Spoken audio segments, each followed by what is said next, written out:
بسم اللہ الرحمن الرحیم۔ اعلان نبوت کے چند روز بعد نبی کریم صلی اللہ علیہ وسلم ایک رات مکے کی ایک گلی سے گزر رہے تھے کہ انہیں ایک گھر میں سے کسی کے رونے کی آواز آئی۔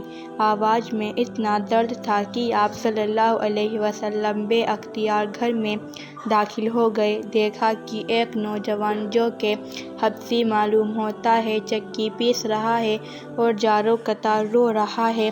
آپ صلی اللہ علیہ وسلم نے اس سے رونے کی وجہ پوچھی تو اس نے بتایا کہ میں ایک غلام ہوں، سارا دن اپنے مالک کی بکریاں چراتا ہوں، شام کو جب تھک کر آتا ہوں تو میرا مالک مجھے گندم گیہوں کی ایک بوری پیسنے کے لیے دے دیتا ہے، جس کی پیسنے سے ساری رات لگ جاتی ہے۔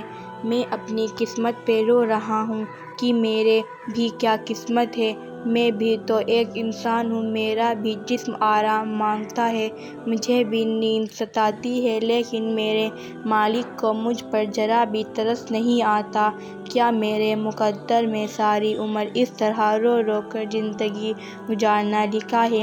نبی کریم صلی اللہ علیہ وسلم نے فرمایا کہ میں تمہارے مالک سے کہہ کر تمہاری مشقت تو کم نہیں کروا سکتا، کیونکہ وہ میری بات نہیں مانے گا۔ ہاں، میں تمہاری تھوڑی مدد کر سکتا ہوں کہ تم سو جاؤ اور میں تمہاری جگہ چکی پیستا ہوں۔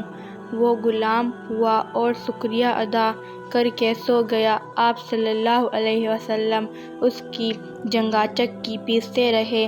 جب گندم گیہوں ختم ہو گئے تو آپ صلی اللہ علیہ وسلم اسے جگائے بغیر واپس تشریف لے آئے۔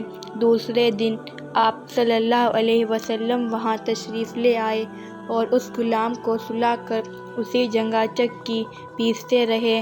تیسرے دن بھی یہی ماجرا ہوا۔ آپ اس غلام کی جگہ ساری رات چکی پیستے اور صبح خاموشی سے اپنے گھر میں تشریف لے آتے۔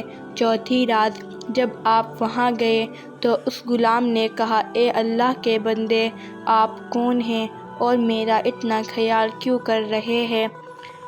ہم غلاموں سے نہ تو کسی کو کوئی ڈر ہوتا ہے اور نہ ہی کوئی فائدہ، تو پھر آپ یہ سب کچھ کس لیے کر رہے ہیں؟ آپ صلی اللہ علیہ وسلم نے فرمایا، میں یہ سب کچھ انسانی ہمدردی میں تحت کر رہا ہوں، اس کے علاوہ مجھے تم سے کوئی غرض نہیں۔ حضرت بلال حبشی رضی اللہ تعالیٰ عنہ کا ایمان لانا۔ اس غلام نے کہا کہ آپ کون ہیں؟ نبی کریم صلی اللہ علیہ وسلم نے فرمایا، کیا تمہیں معلوم ہے کہ مکہ میں ایک شخص نے نبوت کا دعویٰ کیا ہے؟ اس غلام نے کہا، ہاں، میں نے سنا ہے کہ ایک شخص جس کا نام محمد ہے اور اپنے آپ کو اللہ کا نبی کہتا ہے۔ آپ صلی اللہ علیہ وسلم نے فرمایا کہ میں وہی محمد ہوں۔ یہ سن کر اس غلام نے کہا کہ اگر آپ وہ نبی ہیں تو مجھے اپنا کلمہ پڑھائیے، کیونکہ اتنا شفیق اور مہربان کوئی نبی ہی ہو سکتا ہے جو غلاموں کا بھی اس قدر خیال رکھے۔ آپ صلی اللہ علیہ وسلم نے انہیں کلمہ پڑھا کر مسلمان کر دیا۔ پھر دنیا نے دیکھا کہ اس غلام نے کتنی تکلیف اور مشقتیں برداشت کی، لیکن دامن مصطفیٰ نہ چھوڑا۔ انہیں جان دینا تو گوارا تھا، لیکن اتنے شفیق اور مہربان نبی کا ساتھ چھوڑنا گوارا نہیں تھا۔ آج دنیا انہیں بلال حبشی رضی اللہ عنہ کے نام سے جانتی ہے۔ نبی کریم صلی اللہ علیہ وسلم کی ہمدردی اور محبت نے انہیں آپ کا بے لوث غلام بنا کر رہتی دنیا تک مثال بنا دیا۔ حضور صلی اللہ علیہ وسلم کے وصال کے بعد سیدنا بلال حبشی رضی اللہ تعالیٰ عنہ گلیوں میں یہ کہتے پھرتے کہ لوگو، تم نے کہیں رسول صلی اللہ علیہ وسلم کو دیکھا ہے تو مجھے دکھا دو۔ پھر کہنے لگے کہ اب مدینے میں میرا رہنا دشوار ہے، اور شام کے سحر حلب چلے گئے۔